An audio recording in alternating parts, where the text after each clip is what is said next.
If you ever put your hands on my grandson again, you won't be dealing with my daughter, you'll be dealing with the county inspector. My hands were shaking as I pulled the phone away from my ear, hearing my 8-year-old grandson, Leo, crying in the background.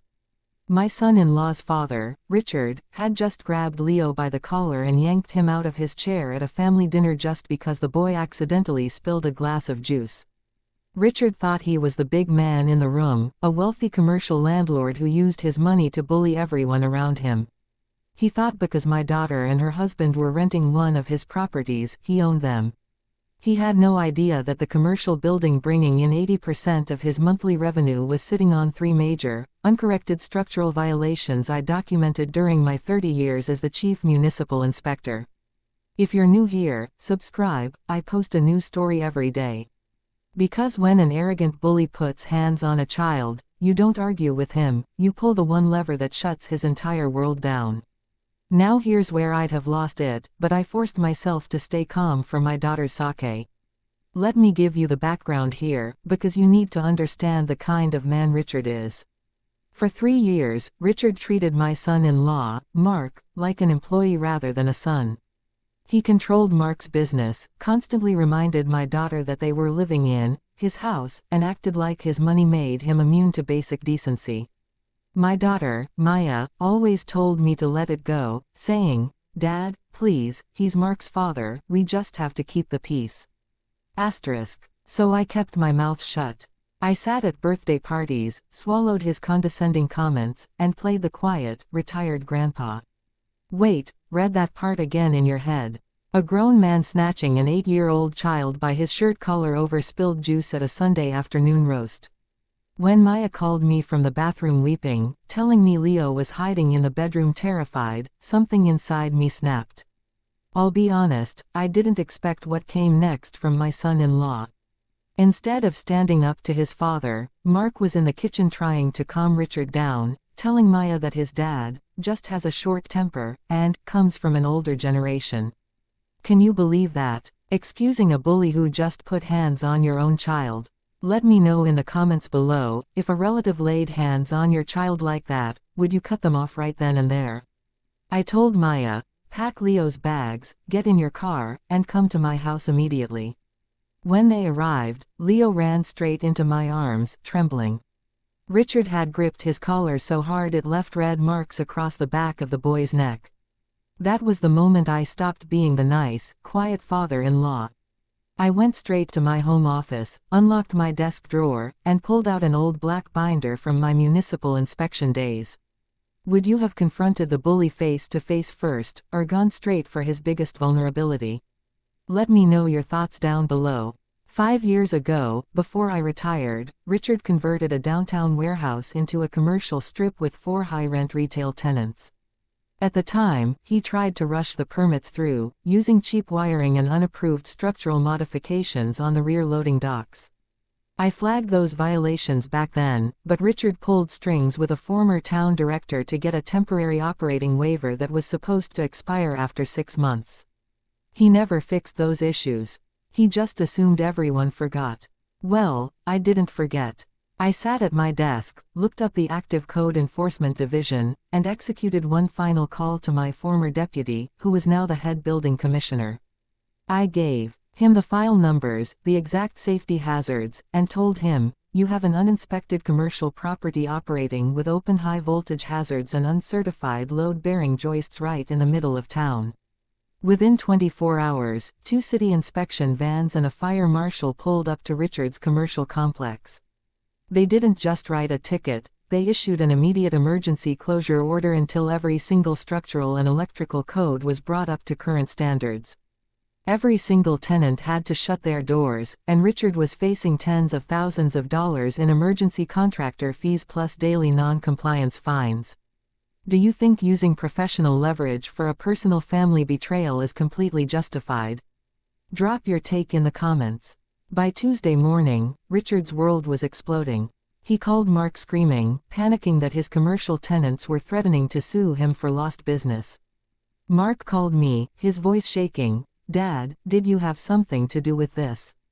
My father is losing his mind." I looked at my grandson playing safely in the living room, took a deep breath, and said, "Mark, tell your father that if he ever looks at Leo again, I'll start looking into his residential properties next." The silence on the other end of the line was deafening.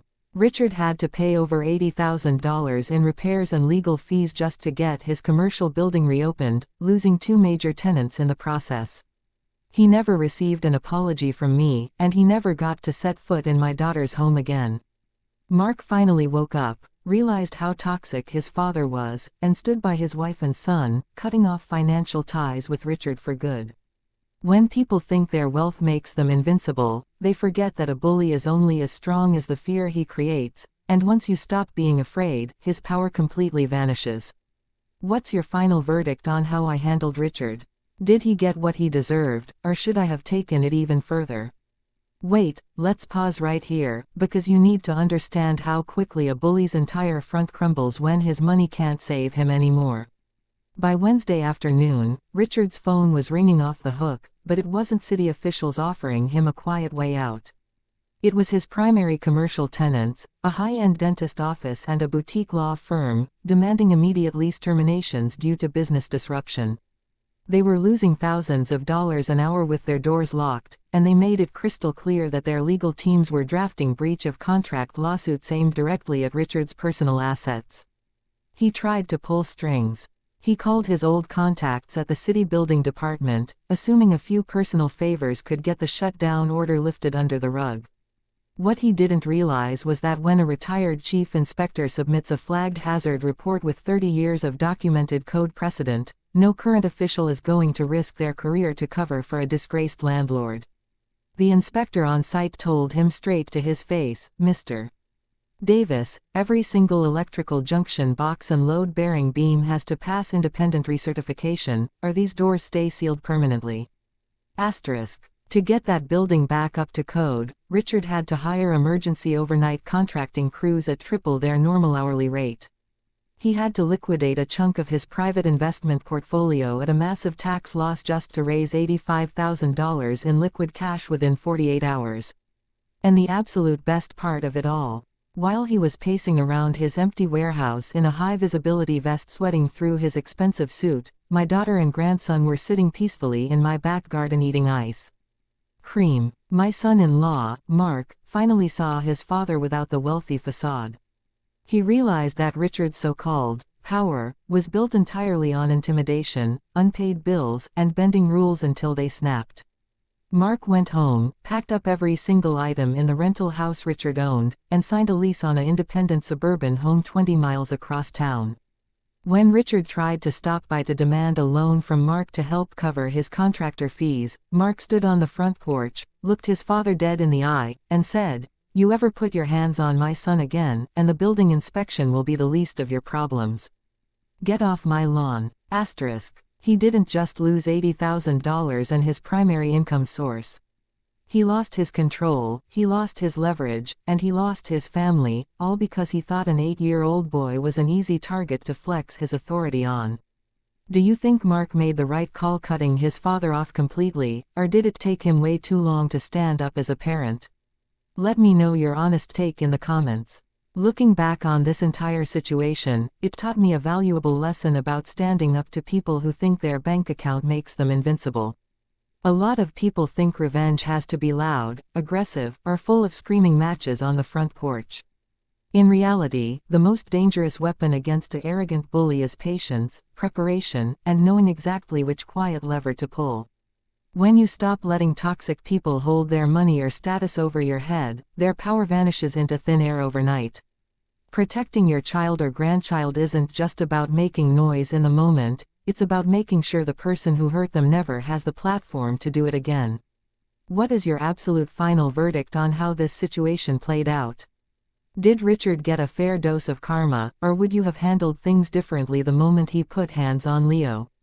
Drop your thoughts in the comments section down below. I read and heart as many of your responses as I can.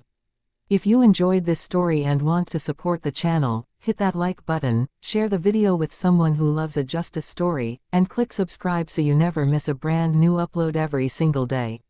Take care of your family, stand your ground, and I'll see you in tomorrow's story.